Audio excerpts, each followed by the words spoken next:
বেশি বেদাতি হয় আর মহিলার বেশি কি হয়, শিরিককারী হয়। এরা শিরিক করে বেশি।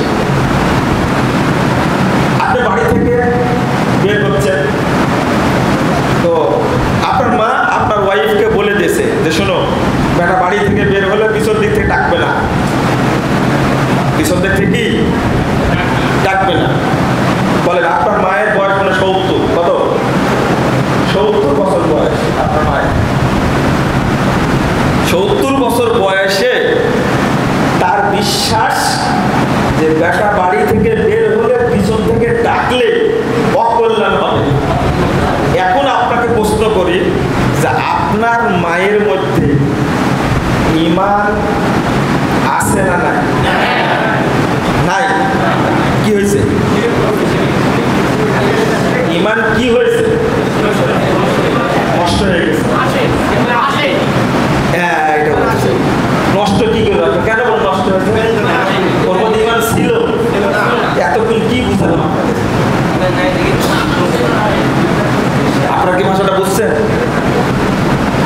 এই বিশ্বাস তো তার অন্তরে আগে থেকে আছে, আগে থেকেই থাকার কারণে ওর ভিতরে তো ঈমান ঢুকেই নষ্ট হলে কি করে? এবার বুঝেছেন? কিন্তু আপনার মা কিন্তু 2 বার হজও করেছে। এই উত্তরটা কি? মুশরিক হয়ে হজ করেছে। কি হয়ে? বলে হজে কাজ, এটার নাম হলো ঈমান। এখানে একটা সহজ হাদিস আপনারা শুনেছেন, কিন্তু হাদিসটা একটু বুঝেন তো দেখি। 17,458 নম্বর হাদিস। বুঝবেন কিন্তু টাকা শুনেছেন অনেকবার হাদিসটা, কিন্তু আমি আজকে যেভাবে বলছি এইভাবে বুঝেন। মুসনাদ আহমদের হাদিস। রাসূল সাল্লাল্লাহু আলাইহি ওয়াসাল্লামের কাছে 10 জনের একটা জামাত আসছে। কয়জনের? 10 জনের একটা জামাত এসে দূর থেকে পায়ে হেঁটে এসেছে। এরা খুব দরিদ্র মানুষ, পায়ে হেঁটে এসেছে দূর থেকে। তো উকবা বিন আমির আল জুহানি তিনি বলছেন বায়া তিসআতান ওয়া আমসাকান ওয়াহিদ। এই 10 জনের মধ্যে আল্লাহ রাসূল ইসলাম গ্রহণ করালেন, বায়াত নিলেন 9 জন। কয় জন? আর একজনকে ছেড়ে দিয়েছেন। কলু, তার তখন বলছে বায়াতা তিসআতান ওয়া তারাকতা হাদা। আল্লাহ রাসূল আমরা আসলাম 10 জন, 9 জনকে কালেমা পড়ালেন, বায়াত নিলেন, একে ছাড়লেন কেন? একে বাদ দিলেন কেন? রাসূল সাল্লাল্লাহু আলাইহি ওয়াসাল্লাম বলছেন ইন্না আলাইহি তাবিবা। দেখো ওর শরীরে তাবিজ বাঁধা আছে।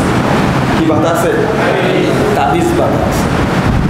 এই জন্য ওকে কি আমি কালেমা। আপনি ভেবে দেখেন, লোকটা আসছে দূর থেকে, হাদিসের প্রতি মহব্বত, ইসলামের প্রতি মহব্বত, কোরআনের প্রতি মহব্বত, নবীর প্রতি মহব্বত, খালি পেটে লোকটা আসছে। কিন্তু আল্লাহ রাসূল কাট করে রেখে দিলেন। আপনি বলতে পারেন যে আল্লাহ নবী এত পড়া, আরে কালেমাটা পড়ায় বলতে পারতেন তাবিজ আছে তোমার শরীরে, এটা খুলে ফেলো, পারতেন না? এটা আল্লাহ নবী তো পড়া মানুষ, এটা বললেন কেন? একজন লোক আমাকে ধমকি দিয়েছে আপনি হাদিস বুঝেননি। আল্লাহ নবী এত পড়া মানুষ না।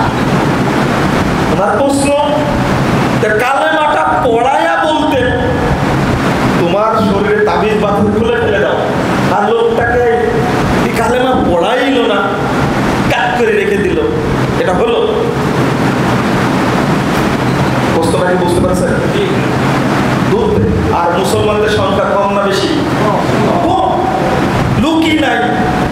আর একটা লোকে বাদ দিয়ে দিল, পরিশ্রম করে আসছে, ইসলামের প্রতি ভালোবেসেই তো আসছে, নবীর প্রতি ভালোবেসেই তো আসছে, আল্লাহকে বিশ্বাস করে বলে তো আসছে, কাটকে রেখে দিল কেন? তাই না? এর নামই হলো শিরক। এর নাম কি?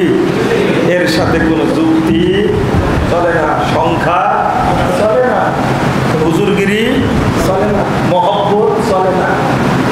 আপনি শিরক কাঁধে নিয়ে আল্লাহ প্রতি মহব্বত করবেন, এটা হলো মিথ্যাচার, এটা বোকামি, এটা পাগলামি। শিরককে আঁকড়ে ধরে কখনো নবীকে মহব্বত করা যায় না। শিরককে আঁকড়ে ধরে হজ করা অত সহজ না।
তাবিজ থাকলে ভূতে ধরে না। তাবিজ থাকলে কি ধরে না? ভূতে ধরে না। আমার ইমান আছে? কি হয়েছে? ইমান আমার ভিতরে ঢুকেই, কারণ আমার বিশ্বাস আছে কি তাবিজ নাই আমার গায়ে, কিন্তু বিশ্বাস আছে কি। তাহলে তাবিজটাকে অনেকেই বলছে এটা ছোট শিরিক। কি শিরিক? ছোট শিরিকের যদি এই ঝুটু মরিচের যদি এই ঝাল হয়, তাহলে মাজার পূজার কি অবস্থা হবে, পীর পূজার কি অবস্থা হবে, কবর পূজার কি অবস্থা হবে। লা হাওলা ওয়ালা কুওয়াতা ইল্লা বিল্লাহ, নাউযুবিল্লাহ, আস্তাগফিরুল্লাহ। এটা কিভাবে বুঝবো? বলেন না মরিচ খায়নি কিন্তু ঝাল সেই বড় মরিচের সে কি ঝাল বেশি। এখন কিন্তু গোল একটা মরিচ বেড়েছে, দেখছেন? এতই ঝাল, একটা দিলে যথেষ্ট। যদিও আপনি ছোট শিরিক বলেন তাবিজকে, কিন্তু এর পাওয়ার কি? আপনার মা মরে গেছে, আপনার মা কি মরে গেছে, কিন্তু গোসল দিতে গিয়ে দেখছে মায়ের কোমরে কি বাধা আছে? তাবিজ বাধা আছে। এবার উত্তরটা দেন আপনি, এই মায়ের হুকুম কি? আপনার আবার বলেন না সব মহিলার উপর দিয়ে যাচ্ছে না, মহিলার উপর দিয়ে যায়নি, কিন্তু আপনারা কাজ করেন। আপনার বাপ মারা গেছে, গোসল দিতে গিয়ে দেখছেন এখানে এক তাবিজ, কোমর বুঝেন তো, কোমরে এক তাবিজ বাঁধা। বলেন এই বাপে ইমান ছিল না ছিল না? ছিল না। তাহলে সে ইমানের উপরে মারা গেছে না মুশরিকের উপরে মারা গেছে? এইটা বাংলাদেশের মানুষ বিশ্বাস করে, অধিকাংশ মানুষ বিশ্বাস করে আল্লাহর নবী গায়েব জানতেন, পীরেরাও গায়েব জানে। যারা এই কথা বলে তারা কাফের। তারা কি? খুব ভালো করে শুনে রাখেন। যারা বলে আল্লাহর নবী গায়েব জানতেন তারা মুশরিক, তারা কাফের। মনে থাকবে?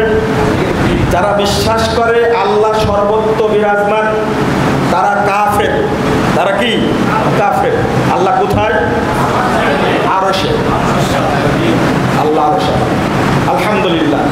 যে বলবে আল্লাহ আরশে আসবে, কিন্তু তার দৃষ্টি ক্ষমতা কি পরিষ্কার? যারা বলবে আল্লাহ নিরাকার, আল্লাহর কোনো সূরত নাই, আল্লাহর হাত নাই, আল্লাহর পা নাই, যারা এই কথা বলবে তারা মুশরিক। তারা কি? মুশরিক। আল্লাহ সর্বত্র বিরাজমান এই সমস্ত বিশ্বাস করলে যাদের মধ্যে এই বিশ্বাস আছে তারা কেউ মুসলিম না। তারা কেউ কি মুসলিম না? মুসলিম হতে হলে আবার তাদেরকে পড়তে হবে আশহাদু আল্লা ইলাহা ইল্লাল্লাহ ওয়া আশহাদু আন্না মুহাম্মাদান আবদুহু ওয়া রাসূলুহু। আর এটাই হলো লা ইলাহা ইল্লাল্লাহ। আগে ইল্লাল্লাহ না আগে লা ইলাহা? লা ইলাহা। সবগুলোকে আগে নাকচ করতে হবে। আগে নাফি, তারপরে ইসবাত। আগে না বদক, তারপরে কি? ইসলাম ছাড়া কোনো ধর্ম, মাযহাব, তরিকা, ইজম, থিওরি, মতবাদ সবগুলো কি বাতিল। এটাকে মেনে নিতে হবে। এটা কি? মেনে নিতে হবে। আল্লাহ ছাড়া সবগুলো কি? বাতিল। কোনো মাবুদ নাই, কোনো পীর নাই, ফকির নাই, গৌস নাই, কুতুব নাই। আমি কাউকে চেষ্টা করি না, আমি একমাত্র মানি কাকে? তাকে লা ইলাহা এইটাকে করতে হবে। তারপরে বলতে হবে কি? ইল্লাল্লাহ। ওয়া মান ইয়াকফুর বিত-তাগুত ওয়া ইউমিন বিল্লাহ ফাকাদ ইসতামসাকা বিল উরওয়াতিল উসকা। সংমিশ্রণ চলবে, একটুকু চলবে না। এই জন্য আল্লাহ রাসূল বলছেন ইন্নাল্লাহা লা ইয়াকবালু মিনাল আমাল ইল্লা মা কানা লাহু খালিসা আবতুগা বিহি ওয়াজহু। কোনো আমল আল্লাহ কবুল করেন না যতক্ষণ পর্যন্ত ইখলাসের সাথে না করবে। ইখলাস মানে একমাত্র আল্লাহর জন্য, এর সাথে কোনো শিরকি আকীদা, শিরকি আমল, শিরকি বিশ্বাস, শিরকি অভ্যাস কিছুই থাকবে। আমি একটা ছোট্ট কথা বলে শেষ করি, সেটা হলো একেবারে ছোট্ট কথা। একজন লোক 50 বছর যাবত নামাজ পড়ে, অটো চালায়, কি চালায়? অটো চালায়। এই গ্রাম থেকে, নয়াপাড়া থেকে বাসিরা গেল, ভাড়া হলো 5 টাকা, 10 টাকা, 5 টাকা তো না, 10 টাকা, 10 টাকা ভাড়া। ফজর পড়ে অটো নিয়ে আপনাকে নামায় দিল, আপনি 10টা টাকা তার হাতে দিলেন, অথবা কালাই গেল, 10 টাকা ভাড়া কালাই গেল। ভালো করে বুঝেন, 10 টাকা যখন দিল আপনাকে, আপনি যখন দিল 10 টাকা, তখন 10টা টাকা নিয়ে আপনি প্রথম চুমু দিলেন। কি করলেন? চুমু দিলেন। তার অটোর হ্যান্ডেলের সাথে ঘষাঘষি করলেন, করে পকেটের মধ্যে রাখলেন। এবার বলেন তো দেখি, এই লোকটা নামাজ পড়ে 50 বছর যাব, এই লোকের মধ্যে ঈমান আছে না নাই? বলতে হবে ঈমান ঢুকেই, ওর বাড়ির উপর দেওয়া যায়। আরে জেনার সাথে জড়িত থাকলে তাই ঈমান থাকে না। আল্লাহ রাসূল বলছেন, ইজা জান্নাল আব্দু খারাজা মিনহুল ঈমান, মানুষ যখন জেনা করে তখন ঈমান বেরিয়ে যায়। এত বড় জেনা তো কাবিরা গুনাহ, চুরি করলে তাই ঈমান থাকে না, আর শিরিক করলে কি ঈমান থাকবে? না না না, এটা হলো শিরিকি ধারণা। মানে প্রথম টাকা পাইছে এটা সাইদ না বৌনি বলেন আপনারা? হ্যাঁ, কি বলেন? সাইদ। এই সাইদের টাকাটা খুব বরকতপূর্ণ, কথা বুঝতে পারলেন?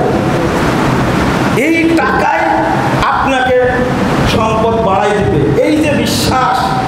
লা হাওলা ওয়ালা কুওয়াতা ইল্লা বিল্লাহ। বরকত নাজিল করার মালিক কে? আল্লাহু তাবারাক ওয়া তাআলা। বরকত আল্লাহ দেন, তো সাইদ কি করে বরকত দিবে?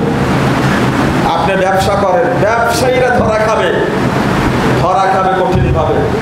আমি সকালে গেছি, দোকান খুলেছেন আর আমি গেছি, বলছি যে 1 মণ সার দাও ভাই, ব্যাংক খুললে টাকা দিব তোমাকে, আপনি আমাকে দিবেন না।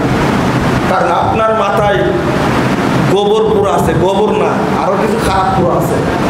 কারণ প্রথম বাকি দিলে সারাদিন কি বাকি। এই যে বিশ্বাস আপনার ভিতরে আছে, এটা শিরিক না? কি আপনি 10 বার হজ করেছেন, 10 বার উমরা করেছেন, কি বলেন তো আপনার মধ্যে ঈমান আছে কিনা? এর নাম হলো ঈমান। ঈমানের অনেক লজ্জা। আপনার তো বেহায়া না, ঈমান তো শেষনা না, ঈমান পবিত্র জিনিস, ঈমানের অনেক সম্মান, মর্যাদা, লজ্জা আছে। যেখানে শিরিকের গন্ধ আছে সেখানে ঈমান থাকে না। আপনি কিভাবে দাবি করছেন যে আপনি মুমিন? একজন বলেছে আপনার ঈমানের উপরে বক্তব্য দিবেন না। কেন? ঈমানের ওয়াজ শুনে বলা হয় আমরা মুমিন এখনো হইনি। তো ঠিকই তো, ঠিকই বলছেন আপনি, এই বুঝেরই তো দরকার, তো মুমিন হন। লা হাওলা ওয়ালা কুওয়াতা ইল্লা বিল্লাহ।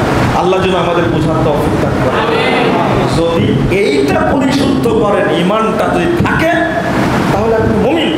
আর যদি একটু মিশ্রিত থাকলে তাহলে আপনি কি মুশরিক, আপনি কি মুশরিক।